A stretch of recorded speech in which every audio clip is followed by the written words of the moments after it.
Good morning, everybody. Have a nice morning today. Have a very nice time with my English class at the beginning of the day. Welcome. You are most welcome to my digital classroom, your spoken English class. Spend just 2 or 3 minutes a day here in my class and be a fluent English speaker very shortly. Today I'll read 2 beautiful stories with 2 beautiful lessons for all of us. Try to follow me. Yes, with all your attention. Now the stories, but you have to wait a bit till the end to know the names and the morals. Let's start. The first story. A man and a satyr met on a woodland path, and as they journeyed along, they struck up an acquaintance. The day was wintry and cold. While they sat resting on a log, the man put his fingers to his mouth and blew on them. "What's that for, my friend?" asked the satyr. "Oh, I always do that," replied the man. "When my hands are cold, I blow on them to warm them."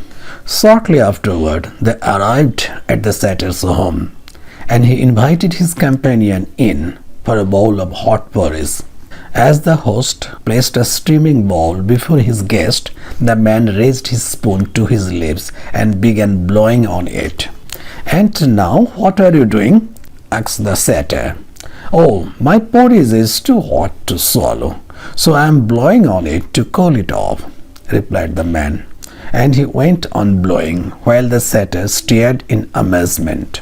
The name of the story: The Man and the Satyr. The moral: some men can blow hot and blow cold with the same breath. The second story: a boy put his hand into a pitcher which contained a goodly quantity of figs and filberts. Greedily he clutched as many as his fist could possibly hold. But when he tried to pull it out, the narrowness of the neck of the vessel prevented him. Unwilling to lose any of the nuts, yet unable to draw out his hand, the lad burst into tears, bitterly bewailing his hard fortune. An honest fellow standing nearby gave him this wise and reasonable advice: "Grasp only half the quantity, my boy, and you will easily succeed." The name of the story: The Boy and the Filberts. The moral: half a loaf is better than no bread.